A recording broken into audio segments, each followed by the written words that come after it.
Fala Dev, beleza? Hoje a gente está aqui no 6º episódio do Fala Dev para falar um pouquinho sobre um assunto meio discutido aí, meio polêmico dentro da carreira do desenvolvedor, que é sobre senioridade, basicamente sobre júnior, pleno ou sênior. Quando eu deixo de ser quando eu sou sênior, quando eu sou pleno, quando eu posso me candidatar para uma vaga de sênior, será que tem a ver só com o tempo que eu passo naquela tecnologia e tudo mais? Então a gente vai falar um pouquinho sobre isso e lembrando que essa é a minha opinião, tudo que eu aprendi durante a minha carreira, então existem várias opiniões diferentes, claro que não dá para levar todas elas como sendo corretas, mas você pode escolher aquela que faz mais sentido para você. Primeiramente, alguns tópicos que eu quero destacar inicialmente antes da gente começar a falar sobre cada uma dessas nomenclaturas, né? Principalmente, eu gosto de falar sobre essa senioridade, sobre essa nomenclatura, falando sobre área de atuação e não sobre tecnologia. Por quê? Quando você é sênior, por exemplo, em uma tecnologia específica, vamos supor que você seja sênior em PHP, você seja sênior em Ruby, é muito difícil você conseguir manter essa senioridade se você passar para outra tecnologia, se você for ser focado só em uma tecnologia. Por isso que hoje, o melhor para a sua carreira é você focar o seu estudo em uma área de atuação e não em uma tecnologia específica. Então, ao invés de você ser sênior em PHP, é muito melhor você ser sênior em back-end. E o que isso vai mudar para você? O que muda na hora de você estudar?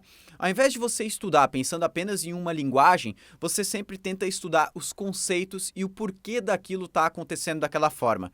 Então, ao invés de você saber montar uma classe, montar os métodos lá no PHP, você tem que saber por que você está criando aquilo, orientação a objeto, por que utilizar isso, por que utilizar, por exemplo, alguns design patterns, e tudo mais. Então, basicamente, você entender o porquê das coisas estarem sendo criadas daquela forma dentro da sua área de atuação, ao invés de simplesmente entender a sua criação e a sintaxe do código para criar aquilo.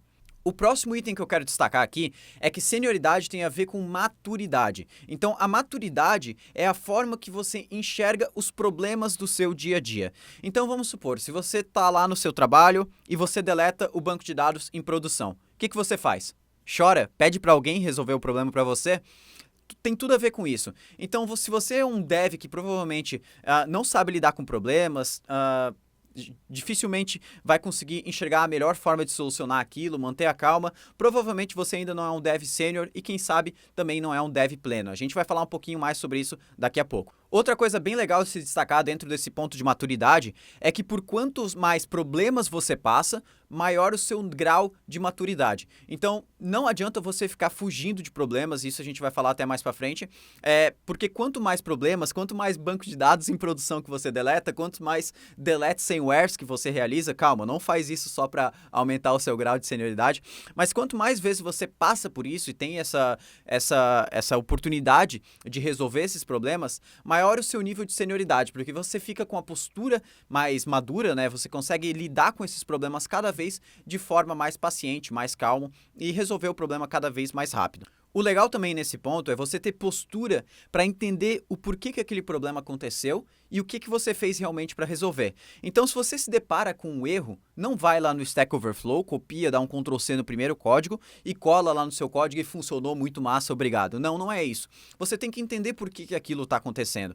Se você fez lá uma query no SQL e aquela query não deu certo, você procurou resolver com o Stack Overflow, legal, achou a solução, procure entender por que aquilo funcionou. Porque depois que você passar por esse problema de novo, como eu falei, você vai ter maturidade para resolver da melhor forma novamente. Outra coisa bem legal que o pessoal fala é sobre Full Stack Senior. Será que dá para ser isso? Dá sim. Tem como você ser Full Stack Senior. E como eu falei, o Full Stack, a senioridade, ela não está relacionada com a tecnologia que você vai aprender, mas sim sobre a sua área de atuação. Se você quiser ser, por exemplo, um Full Stack Web, aprender desde o front-end até o back-end Senior, tem como ser sim. Depende das coisas que você estuda. Você vai ter que entender, por exemplo, o fluxo de requisição HTTP, como é que funciona os headers, cookies, como é que funciona uma sessão, como é que funciona toda essa parte de comunicação e arquitetura entre entre cliente e servidor. E além disso, claro, saber as tecnologias, ter foco nas tecnologias que você vai utilizar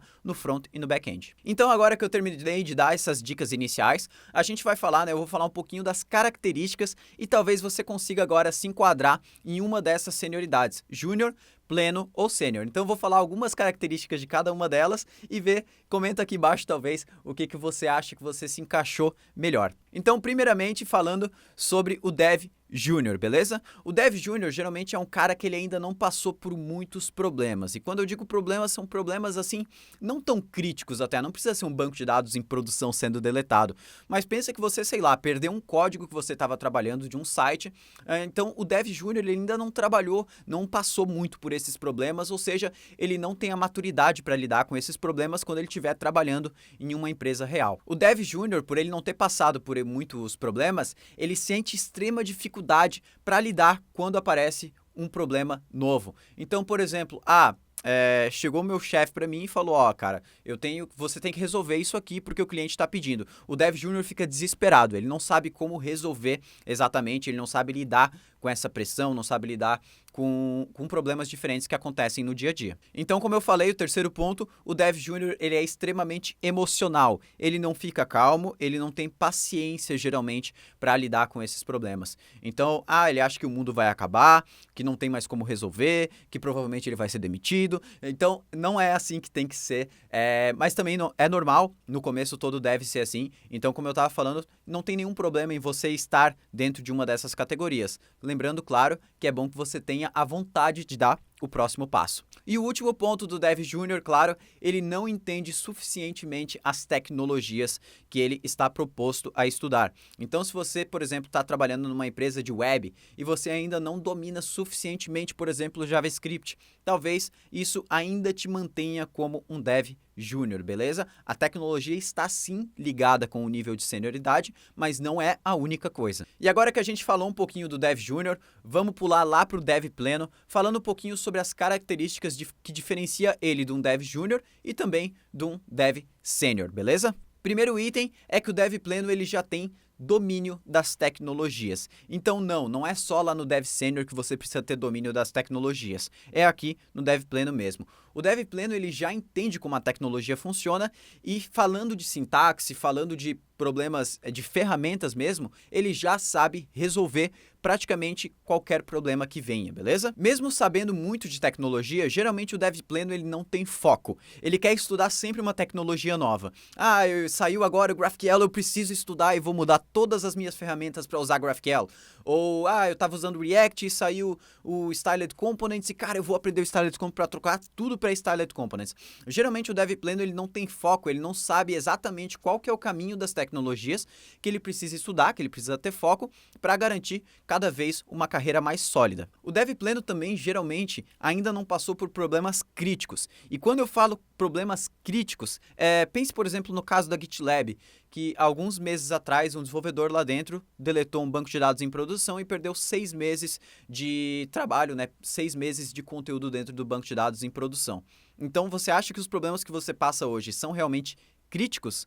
Eu acho que ainda não são. Então é melhor passar por eles agora do que passar quando você estiver trabalhando com uma base de dados imensa em uma grande empresa. Outro ponto muito legal que a gente pode destacar no Dev Pleno, que você pode talvez se enxergar nessa posição, é que o Dev Pleno geralmente ele não tem segurança para trabalhar, por exemplo, numa aplicação, para assumir o controle de uma aplicação grande, e quando eu digo grande, é grande mesmo, pense, sei lá, em 1 milhão, 2 milhões de usuários por mês, sozinho. Então, ele não tem, por exemplo, segurança em falar, não, deixa que eu assuma essa bronca. Claro que geralmente você não vai precisar dominar sozinho, ficar sozinho numa aplicação. Mas ele não tem segurança para falar, não, deixa que eu assuma a bronca e faço o negócio acontecer. Agora falando um pouquinho sobre o Dev Sênior e listando algumas das características que eu enxergo no desenvolvedor Sênior comparado com o Pleno e com o Júnior, primeiramente é que o Dev Sênior ele já entendeu as tecnologias que ele precisa estudar. Ele não está mais perdido olhando para todos os lados, brilhando os olhos quando sai qualquer nova tecnologia, saindo louco para estudar aquilo lá, achando que aquilo vai mudar o mundo.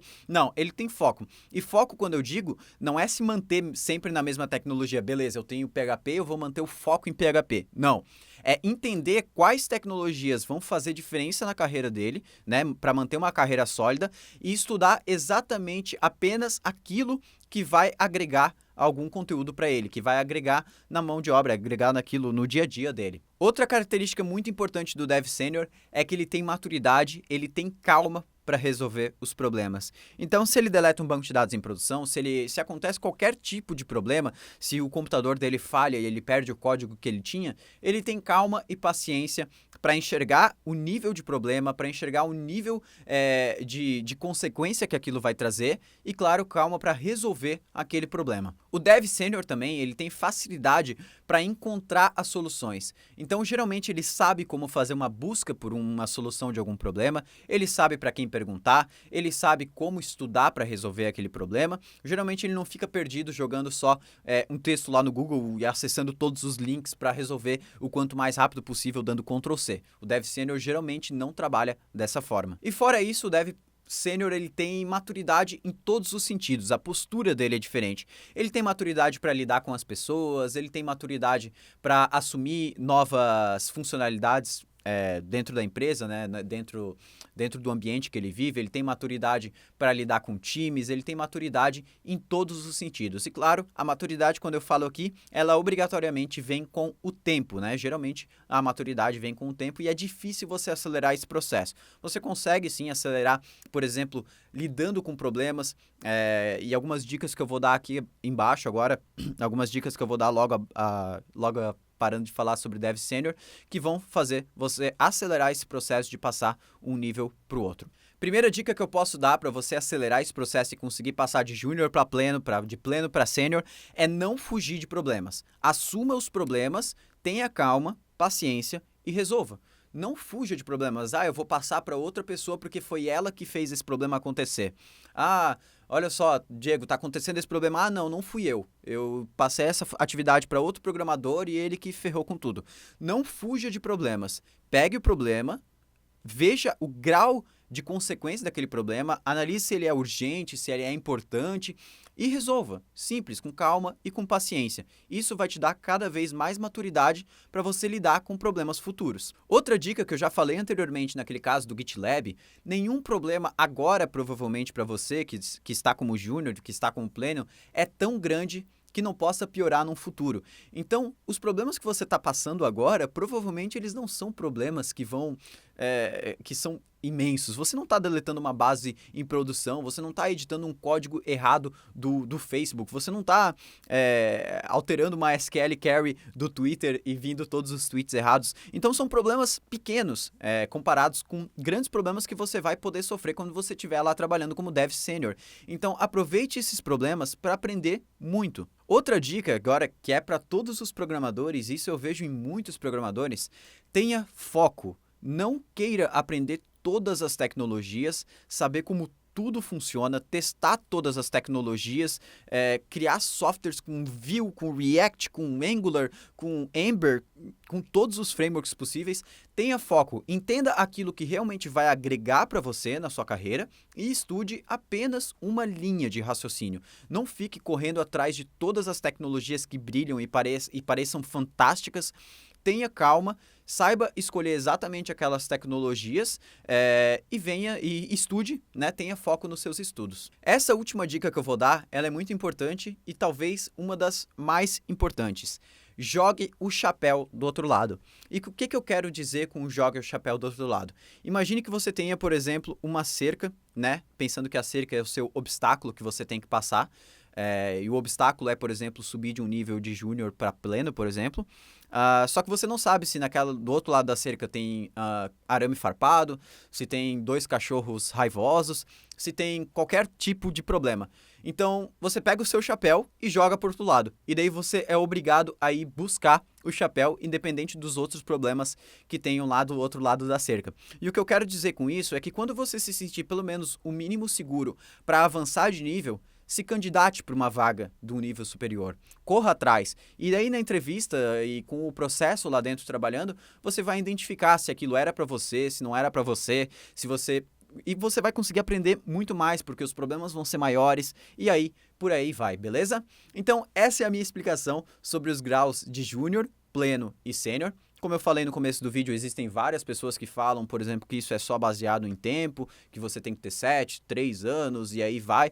Eu acho que é um pouco diferente disso, que não tem só base no tempo, mas claro, é a minha opinião. Se você gostou desse vídeo, se você tem uma opinião diferente ou queria agregar alguma coisa que eu falei nesse vídeo, claro, deixa um comentário aí embaixo pra gente dar uma discutida sobre isso. E claro, deixa um gostei no vídeo, compartilha com seus amigos para ver também em quais dessas características, quais desses níveis eles se encaixam, beleza?